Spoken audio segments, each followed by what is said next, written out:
I always get a ton of value out of watching how people do their thing. And I happen to have some BTS footage of a video I did for Sennheiser microphones. And I figured, why not break it down? This is Nadjah. Say hi.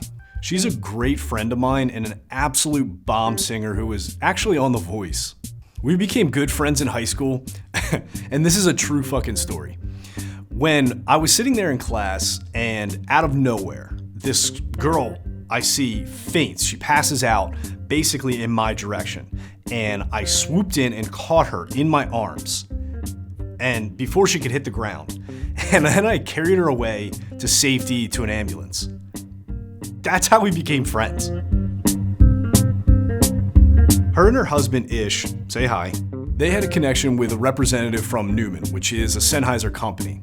And they had reached out to Nadjah asking if she would do some promotion with their U47 microphone. So Nadjah hit me up. There was no upfront budget, and I didn't know a single person on the back end, but Nadjah's my girl, so of course I was down. The only thing that they asked of us was that we somehow tied Nadjah's story into the microphone, which of course she had never used in her entire life, and oh yeah, they needed the video in 11 days. So right up front, I knew that I wasn't going to be able to accomplish exactly what I wanted to for such a big brand, and these are the kind of people that you want to impress. This is definitely the type of project that I would want to hire some crew, rent some gear, but the budget meant that it was just going to be me, myself, and I doing this damn thing. The very first thing that I did was write the story.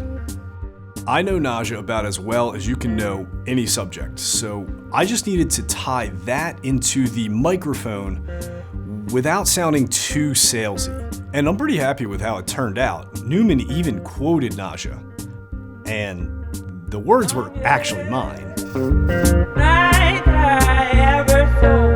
But honestly, the delivery felt far too rehearsed, and that's to no fault of Nadjah. If you take a look at the video, she's such a natural performer that you might not even notice that she's not saying her own words. But I could tell, and I definitely think the video hurt because of that. And that was due to a lack of prep time.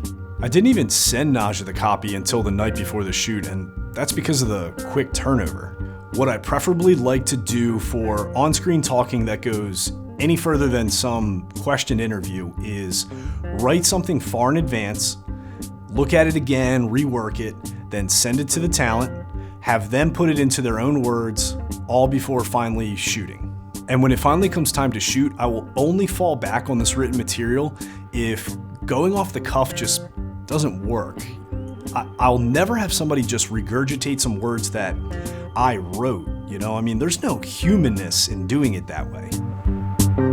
The location and gear for this project was a pretty easy choice because there was no budget, so I was just going to use the best gear that I owned and go with a place that I had free access to. So I decided to break the video into 3 sections. Nadjah performing the song, Nadjah talking, giving the interview, and the band performing. And then I was gonna cut between those 3 in post-production. How I decided the order for the production is I asked Nadjah, hey, what would you be most comfortable doing first? And then I went with that. Bonus tip, don't shoot an interview on a production day first. The reason why I usually do this is I like my subject to get comfortable, be on set, talk to people, before you stick a camera in their face and you say, go ahead man, be yourself. But some people do like to do that interview first to kind of get it out of the way. If they didn't do it first, their nerves would build up on set all day and it would just get worse and worse over time. So communicate with the people that you're interviewing. I also decided to go entirely handheld for the project, except for the interview, for a number of reasons. I thought the handheld look fit a studio recording feel. The time constraints, we had less than a day to shoot it. We were working with such a tight space, the location was just kind of too small for a rig. And I was shooting it on my Red Epic MX, which heavier cameras like that have a more natural handheld look to them compared to a lighter DSLR that has that gross micro shake. All right, let's break down the cinematography. The microphone had a gold sheen to it, and when Nadjah came in with that jacket, I said, well shit, I'm just gonna go ahead and make everything gold. And that's what I did. For the speaking parts, I decided to black out everything except Nadjah, the microphone, and some practical lights to kind of give it a mock spotlight or backstage lighting look. Also because there just weren't any good setups in the whole place. Other than these cool practicals, I had an Aperture 300D Mark II key lighting her. I didn't soften the light because stage lights are super punchy and I thought it looked right. Composition was just a simple centered mid shot with some close sideways. And the audio came straight from the U47 mic, which was awesome. Getting super clean audio from basically an on-screen prop. Getting good shots of the band performing was not easy. And I do think that these shots are the weakest in the video. The room was this hideous wood paneling that looked out of the 70s with acoustic panels just slapped up on the walls. So I decided to cut all the lights to try and mitigate the background, and I uplit the room using my Quasar tube set to tungsten light to keep that gold consistency. I positioned the drummer in the center of the room and had the other musicians set up around him. And to have the faces of the band members stand out, I had a couple of daylight balanced LEDs.